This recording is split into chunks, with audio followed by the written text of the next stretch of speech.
একদিন এক যুবকের রাস্তায় এক বৃদ্ধের সঙ্গে দেখা হলো।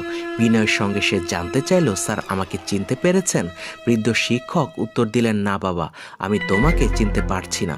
যুবক বলল, আমি আপনার এক সময়কার ছাত্র, এখন আমিও একজন শিক্ষক। শিক্ষক খুশি হয়ে বললেন, বাহ, খুব ভালো, ঠিক আমার মতোই হয়েছ। যুবক বলল, আমি আপনার মতো হতে অনুপ্রাণিত হয়েছি। মনে আছে একবার এক ছাত্রের নতুন ঘড়ি হারিয়ে গিয়েছিল, আমি লোভ সামলাতে না পেরে সেটি চুরি করেছিলাম। আপনি সবাইকে চোখ বন্ধ করতে বললেন, তারপর একজন একজন করে পকেট চেক করলেন। আমার পকেট থেকে ঘড়িটি পেয়ে গেলেন, কিন্তু কারো সামনে আমার নাম বলেননি। আমার সম্মান রক্ষা করলেন, আমাকে লজ্জায় অপমান না করে সংশোধনের সুযোগ দিলেন। সেই দিন থেকেই আমি বদলে যাই, সিদ্ধান্ত নেই ভালো মানুষ হব, শিক্ষক হব। এই কথা শুনে শিক্ষকের চোখে পানি চলে এলো।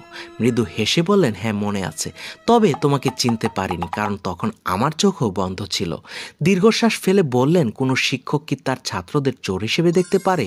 শিক্ষক চায় তার শিক্ষার্থীদের বীরের বেশে দেখে গর্ববোধ করতে। ভিডিওটি কেমন লাগলো? এরকম ভিডিও আরো পেতে চাইলে সাবস্ক্রাইব করে নিচের কমেন্ট বক্সে জানান। ধন্যবাদ।